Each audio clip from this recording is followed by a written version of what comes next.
असम के नगांव जिला के जमुनामुख से एक बड़ी और गर्व की खबर सामने आई है, जहां महज 18 महीने 28 दिन के नन्हे अरहाम अहमद ने अपनी अद्भुत बुद्धिमत्ता और तेज स्मरण शक्ति के दम पर एक नया इतिहास रच दिया है। अरहाम ने वर्ष 2025 से 26 के असम बुक ऑफ रिकॉर्ड में अर्ली लर्निंग अचीवमेंट श्रेणी में राज्य स्तरीय रिकॉर्ड बनाकर पूरे इलाके का नाम रोशन किया है। जमुनामुख के बरजारी माजगांव अमतला क्षेत्र के रहने वाले अरहाम रफीक उद्दीन और मौसमी बेगम के इकलौते पुत्र हैं। उनके पिता एक शिक्षक हैं और जमुनामुख उच्चतर माध्यमिक विद्यालय में अपनी सेवाएं दे रहे हैं। परिवार का अनुशासन, नियमित अभ्यास और माता पिता का प्यार और मार्गदर्शन ही इस बड़ी सफलता की असली वजह माना जा रहा है। इतनी कम उम्र में इस तरह की उपलब्धि ने हर किसी को हैरान कर दिया है। पूरे क्षेत्र में खुशी की लहर है और लोग इस नन्हे प्रतिभाशाली बच्चे की जमकर सराहना कर रहे हैं।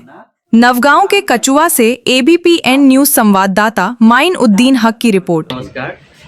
আৰহাম আহমেদ আমাৰ পৰিয়ালৰ একমাত্ৰ সন্তান। তেখেতে আসাম বুক অফ ৰেকৰ্ডত 18 মাহ 28 দিন বয়সত ৰাজ্যিক স্বীকৃতি লাভ কৰিবলৈ সক্ষম হৈছে।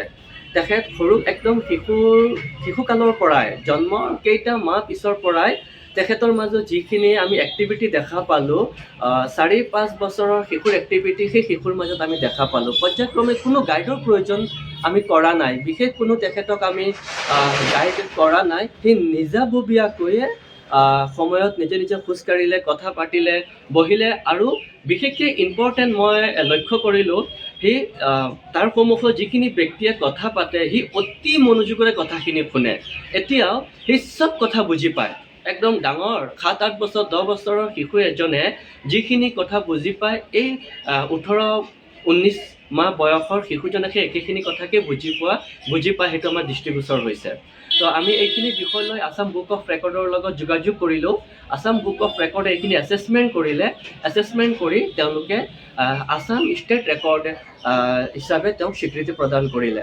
তাৰ পৰ্যায়ক্ৰমে আমি ইণ্ডিয়া বুক অফ ৰেকৰ্ড আৰু নেশ্যনেল বুক অফ ৰেকৰ্ডৰ লগত যোগাযোগ কৰিলোঁ। তেওঁলোকেও এছেছমেণ্ট ইতিমধ্যে সম্পূৰ্ণ কৰিলে আৰু অহা এসপ্তাহৰ ভিতৰত আশা কৰোঁ আমি ফলাফল লাভ কৰিবলৈ সক্ষম হ'ম। আৰু ইয়াৰ জৰিয়তে মই প্ৰতিজন অভিভাৱকলৈ এটা মেছেজ দিব বিচাৰিছোঁ যে প্ৰতিজন শিশুক তেওঁলোকে যেন গুৰুত্ব সহকাৰে লয়। যেতিয়া আমি শিশুসকলক গুৰুত্ব সহকাৰে ল'ম, তেতিয়া শিশুৰ মাজৰ পৰা কিবা নহয় কিবা এটা আমি প্ৰতিভা ওলাই আনিব পাৰিম। আৰু সেই প্ৰতিভাটোৰ ওপৰত যেতিয়া আমি কাম কৰিম, সেই শিশুজন এটা সময়ত মানৱ সম্পদলৈ ৰূপান্তৰিত হ'ব। আৰু অভিভাৱক হিচাপে আমাৰ এইখিনি কৰ্তব্য দায়িত্ব। এনে বাকীসকল অভিভাৱকৰ প্ৰতি কি ক'ব আছে? তেখেতসকলে প্ৰতিজন তেওঁলোকৰ শিশুৰ ওপৰত কোনো নিগেটিভ ভাইব্ৰেশ্যন যাতে নিদিয়ে, পজিটিভ ভাইব্ৰেশ্যন সদায়। বহুখিনি ক্ষেত্ৰত আমি দেখা পালোঁ দুখীয়া হয়, দুখীয়া কাৰণে তেওঁলোকে কি কৰে, শিশুসকলক অমনোযোগী হয়, অৱহেলা কৰে।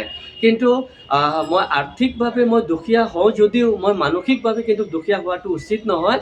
মই দুখীয়া ঘৰৰ ল'ৰাও হৈও মই মোৰ দেশৰ কাৰণে, সমাজৰ কাৰণে ভাল কাম কৰিব পাৰিম। গতিকে প্ৰতিজন শিশুক যাতে নিজৰ অভিভাৱকে সৰুকালৰ পৰাই তেওঁ যিটো পৰ্যায়ত বৰ্তমান আছে, সি 1 মাহৰে হওক, 6 মাহৰে হওক, 5 বছৰৰে হওক, 6 বছৰৰে হওক, এতিয়াৰ পৰাই যদি শিশুজনক লক্ষ্য কৰি লোৱা হয় যে তাৰ মাজত যিখিনিয়েই প্ৰতিভা আছে, টেলেণ্ট আছে, যোনটো দিশত, সেইখিনি যাতে সাইকোলজিকেলি ট্ৰিট কৰি, টিচিং দি, তেওঁক প্ৰশিক্ষণ প্ৰদান কৰি এইখিনি ওলাই আনি বিকশিত কৰে যেন, তেতিয়াহ'লে আমাৰ দেশ সদায় উন্নত হ'ব। আপোনাৰ নামটো কি ক'লে? মোৰ নাম ৰফিক উদ্দিন, যমুনামুখ উচ্চতৰ মাধ্যমিক বিদ্যালয়ৰ এজন শিক্ষক। মাতৃৰ নাম তেখেতৰ? মাতৃ মৌচুমী বেগম, যমুনামুখ অঞ্চলৰে তেখেত বাসিন্দা।